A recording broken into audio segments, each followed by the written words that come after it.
cityscape, a pillowy 99 style kick, low pass so it feels like a... Hey everyone, welcome back to the channel. Today we're building something really fun, and honestly, I wasn't even sure this old collection of speaker parts would sound this good. But sometimes the best projects come from parts you already have lying around. So here's what we're working with today. This is the BSSY XH M544 150 watt mono audio amplifier, powered by the famous TPA 3116D2 Class D amplifier chip with an NE5532 preamp built in. For a compact amplifier board, this thing is surprisingly powerful. It operates from 12 to 24 volts DC, making it perfect for DIY home speakers, garage audio systems, workshop speakers, and even portable sound projects. One thing I really like is how efficient Class D amplifiers are. Unlike old-school amplifiers that waste a lot of energy as heat, this one stays cool while still delivering impressive output power. That's always a good sign. Now, of course, just because the amplifier says 150 watts doesn't automatically mean it'll shake your entire neighborhood. Unless your neighbors are very, very quiet. Laugh. But seriously, the real sound quality depends on the entire system. A great amplifier still needs the right speakers and the right crossover. Think of it like cooking. Even the best stove can't make great food with the wrong ingredients. So today we're going to put everything together step by step and see what this amplifier can really do. I love projects like this because they're affordable, educational, and honestly pretty satisfying. There's something really fun about hearing music come out of something you built yourself. If you've ever wanted to build your own speaker system but didn't know where to start, you're in the right place. Don't worry if you're new to DIY audio. I'll show you every step. We'll connect everything together. We'll explain what each component does. And at the end, we'll test the sound together. I'm honestly excited to hear how this setup performs. Will it surprise us? Will it disappoint us? Or will it sound way better than expected? There's only one way to find out. So grab your tools, maybe grab a cup of coffee, and let's build this speaker system together. Now that our amplifier is ready, it's time to install something that's just as important. The 150 watt three-way speaker crossover. This little board may not look exciting, but it's actually the brain of the speaker system. Without it, every speaker would try to play every sound. And trust me, that usually doesn't end well. The crossover divides the audio signal into 3 different frequency ranges. Low frequencies go to the bass speaker. Mid frequencies go to the mid-range speaker. High frequencies go to the tweeter. Each speaker only plays the sounds it was designed to reproduce.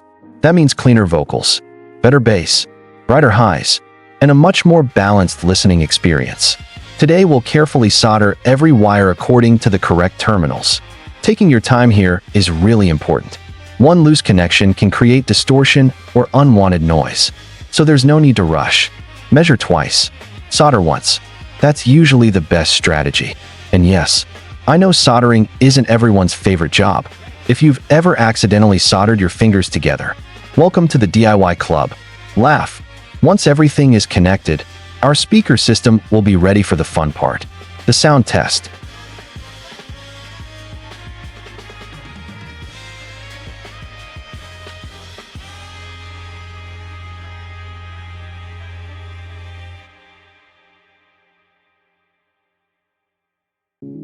Atmosphere.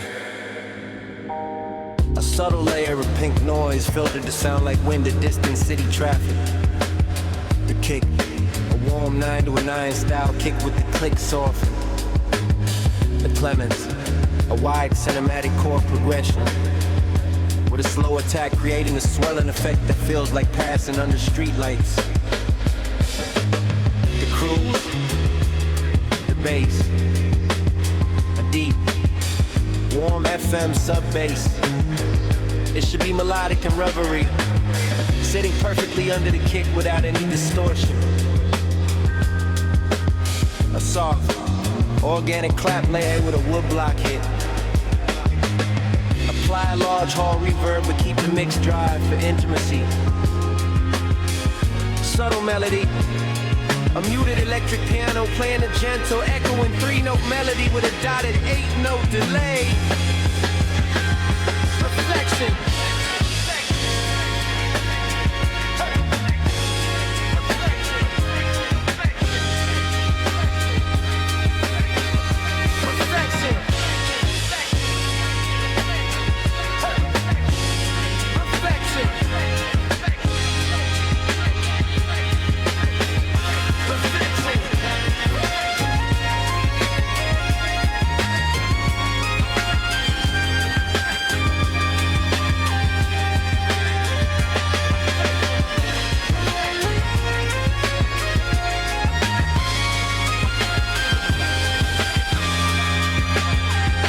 For the bass driver, I'm using a 6.5-inch JBL Woofer rated at 100 watts.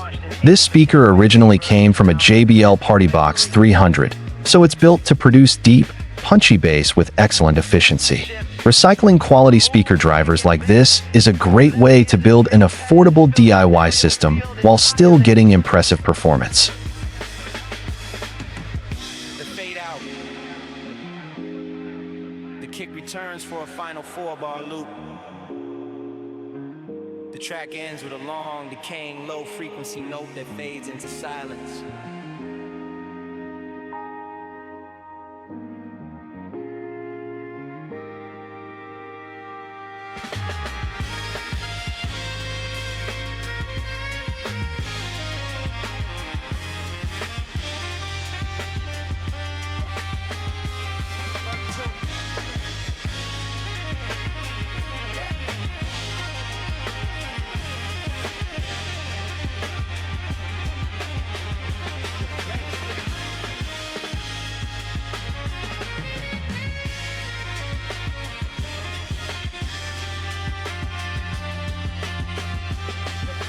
For the mid-range, I'm using an 8-inch Japanese speaker rated at 25 watts. Even though it isn't a high-power driver, Japanese speakers are often known for producing smooth, natural vocals. This speaker will handle the middle frequencies, where voices and many musical instruments live. A warm 9 to a 9 style kick with the click soft. The Clemens, a wide cinematic chord progression.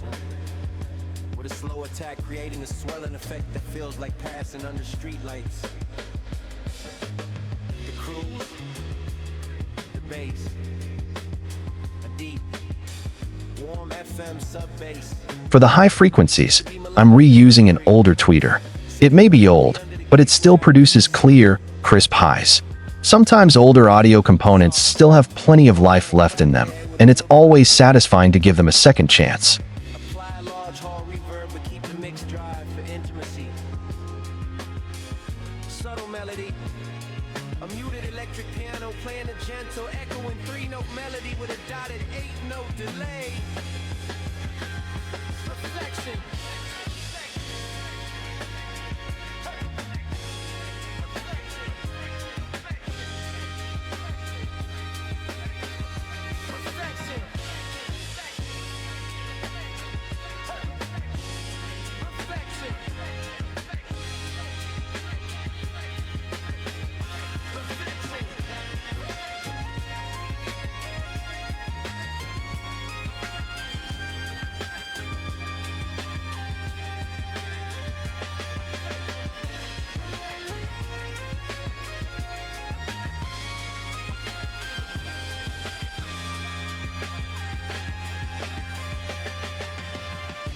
A people brought you a chop heavily pitched down and washed in 80% wet reverb to sound like a distant memory.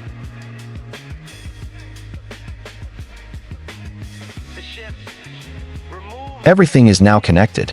The audio input comes directly from my smartphone, and the power supply feeds the XH M544 amplifier board. All the speaker wires are connected through the 3-way crossover. It's finally time to see if everything works as planned. The track ends with a long, decaying, low-frequency note that fades into silence.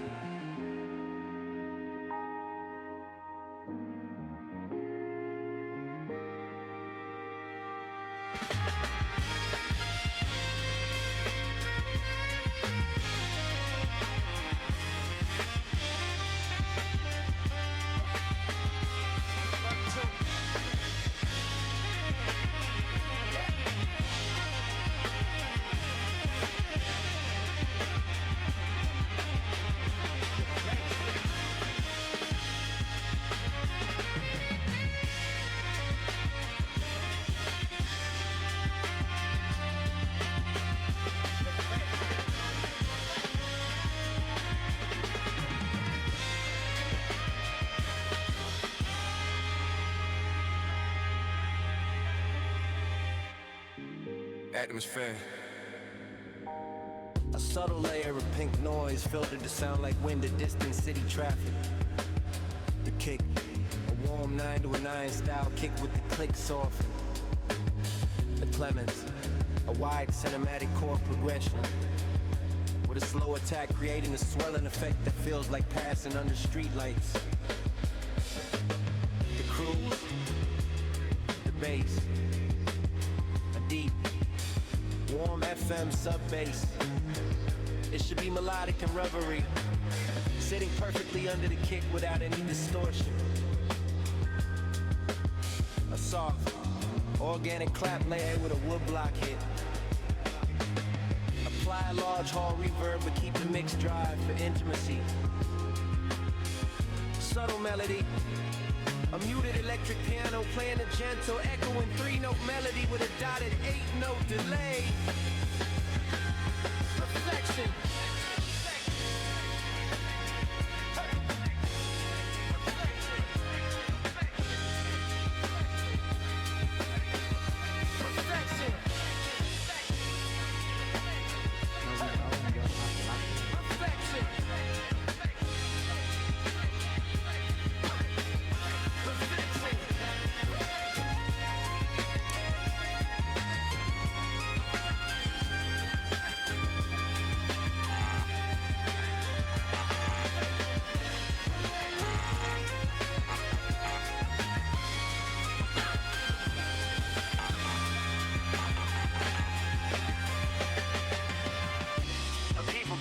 Chop heavily pitched down and washed in 80% wet reverb to sound like a distant memory. The shift, remove the kick and bass, levy and the string pads, fill the stereo field entirely. The fade out. The kick returns for a final 4-bar loop. The track ends with a long, decaying, low-frequency note that fades into silence.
Cityscape, a pillowy 99 style kick, low pass so it feels like it's coming from a distance. Atma's a field recording of distant city traffic or rain at a very low volume. A lush, wide minor 7th or minor 9th chord progression using a warm analog preset. Use a slow attack so the chords swell in and out like breathing. The glide.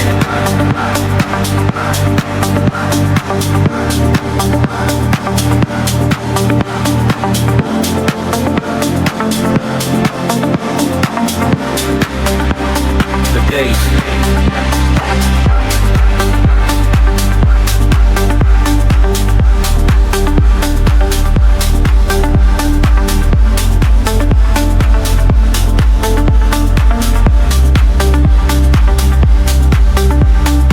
Be smooth and blotted, not just a rhythmic pulse.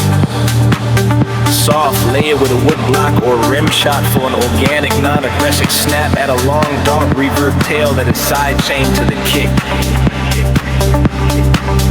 Subtle melody, a muted electric piano or a soft sine wave pluck playing a simple, echoing 3-note motif.